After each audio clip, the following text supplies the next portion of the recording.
Consciousness creates distractions for itself to intermingle with when the focus is away from oneself. You see, we do so much throughout our lives which are simply wild goose chases, physically and mentally. These wild goose chases are the result of pulling away from thyself. Being is the ultimate state of someone who is fully realized.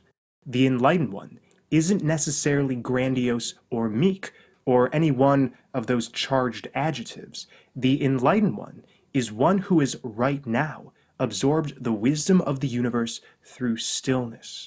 Why is this? Well, the void of chaos is a bottomless chasm that churns out creation, and this is the very part of ourselves we unlock through stillness.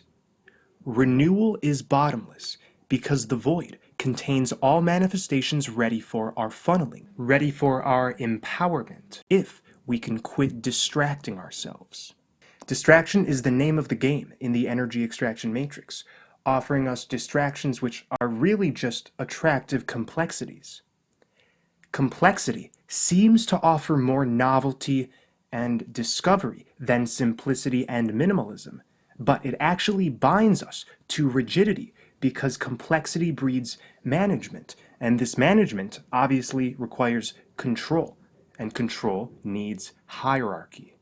Complexity is distraction, and again, distraction is the state we veer towards when focusing on oneself seems daunting. So within yourself, you always have the fork in the road, which can lead to new moments. Will you choose simplicity and the path of least resistance, or will you add extraneous movement under the guise of intellectualism or something to do? Beyond all of the jargon and esoteric gargle, the core tenets of magic state that the practitioner's thoughts, beliefs or lack of, attitudes, actions, and even words all affect reality. And it's through stillness of the mind, of the breath, and of the emotions that we find things just manifest. I can't begin to tell you the experience of dipping in a cold river on a hot day, but I can describe to you how to build a car if I read up about it enough. Complexity is fixed, but simplicity is malleable. You see, the complexities of the energy extraction matrix can all be defined. There are rules, protocols within bureaucracy, ownership of land and of wealth, and every inch of society is segmented off. This is order out of chaos as we commonly hear, yet it is the chaos which the binary cubed consciousness running this false matrix overlay is afraid of.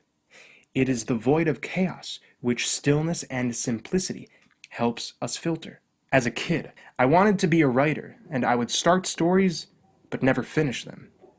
Eventually, I stopped writing altogether, but the ideas would play like movies in my mind. And to me, that could be more profound than writing the actual story, for the less I define creation, the more creation defines me. The less we define creation, the more creation defines us. This ties in, of course, with love above will. Love generates realities interlaced and beautifully artful, and the less we move creation and just let it be, even in all its absurdity, we find that we become the moving vessels for processes beyond our understanding.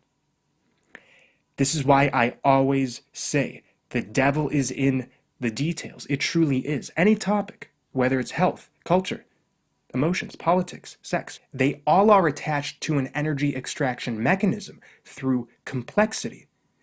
And just by being a consumer of this content, you sink more into the matrix of definitions and concreteness. I don't know about you, but I'm sinking further and further into the intuitive matrix, free of tricks and full of undefinable wonder. Humans love to mull over facts, blurbs, news, and information to masturbate their bored minds.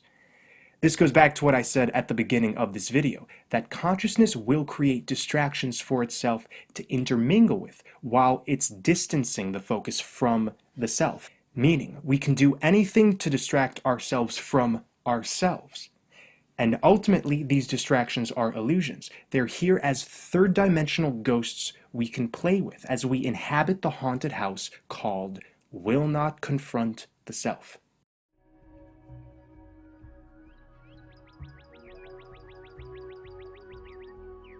Breathe in and out. You're here. Move around. That's you in there. And everything you're experiencing, even everyone, that's also you. Are you getting it yet? The spiritual community for years have paid extra focus on dissolving the ego and have gone the opposite direction, branding service to others as the meaning of everything.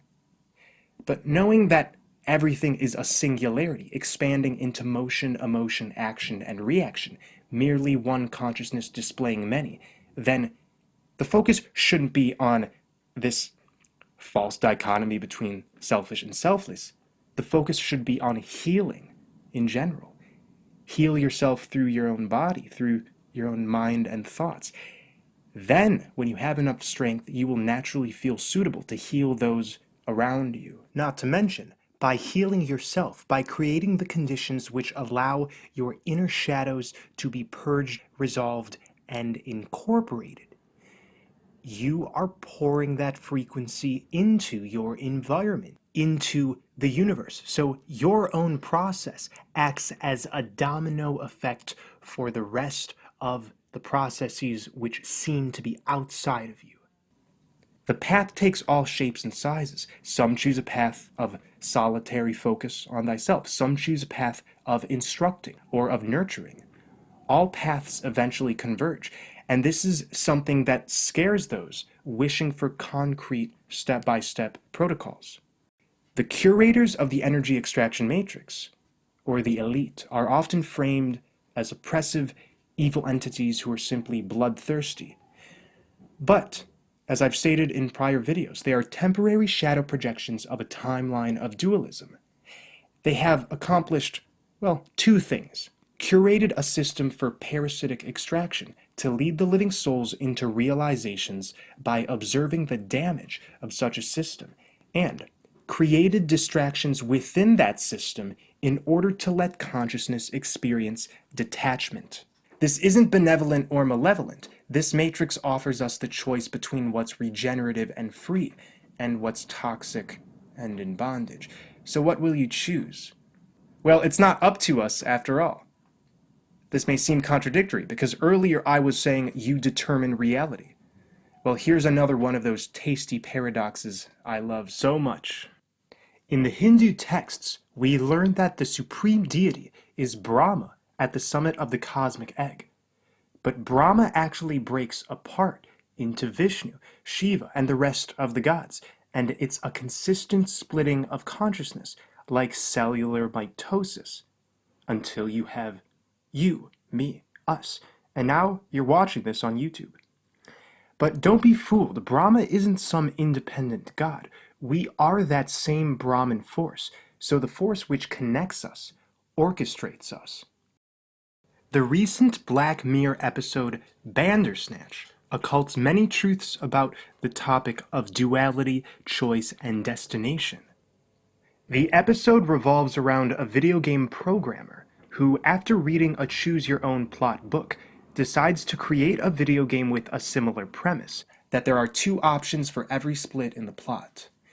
This is symbolized by this symbol. This symbol reveals that every situation has duality within this matrix, not as a tool of imprisonment, but as a tool of eliminating contrasts.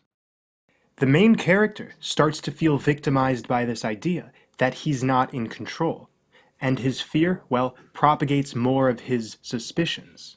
But if he had just stopped and breathed, taken some time to detox and zero in on stillness, he would realize the dichotomy of this or that is a falsity.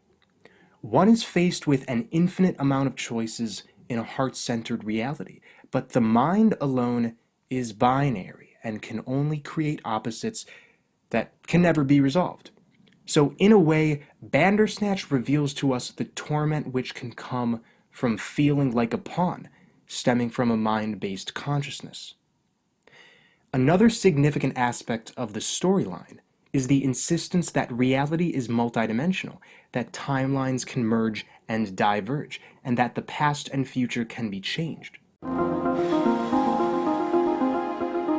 People think there's one reality, but there's loads of them all snaking off like roots, and what we do on one path affects what happens on other paths. Time is a construct. People think you can't go back and change things, but you can.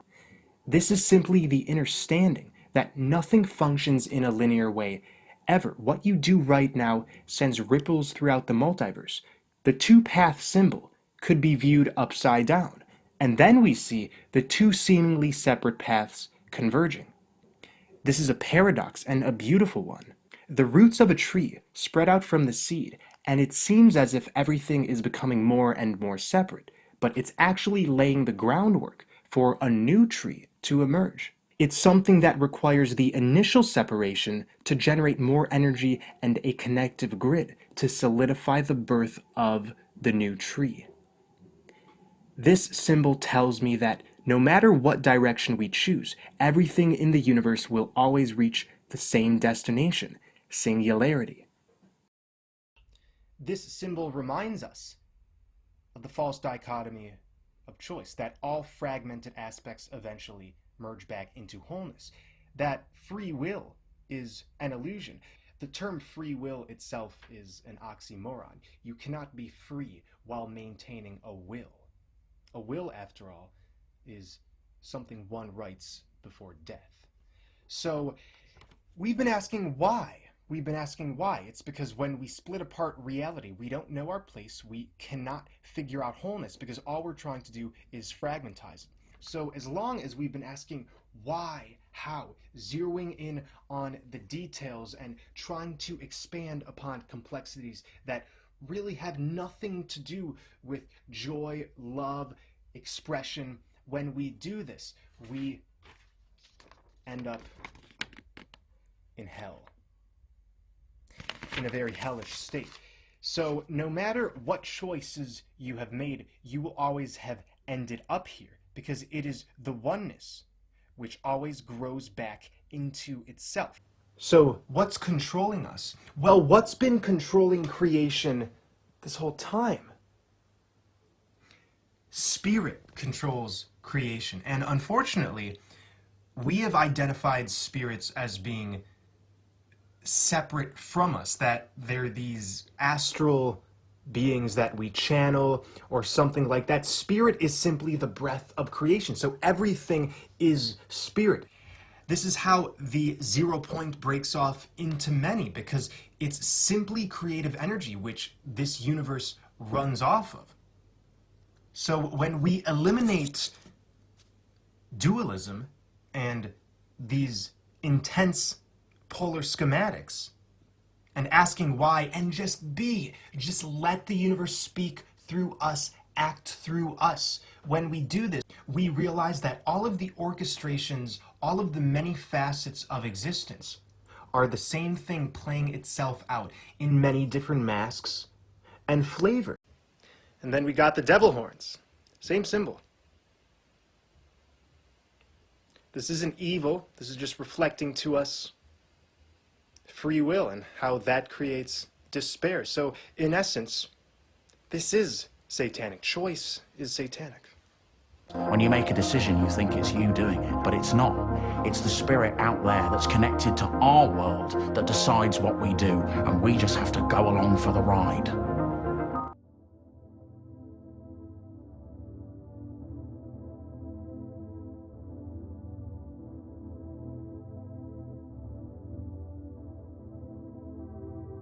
Everything must be processed, everything must be purged, everything must be felt, but also everything is already processed, everything is already purged. We're simply remembering in reverse what it felt like. Without definitions, there's nowhere to go but in. The Hermetic rule of motion states that nothing rests, everything is in constant motion. What happens then when we cultivate stillness within motion? Timelines split. Multidimensional quantum jumping ensues. Thank you for watching. Take care, everyone.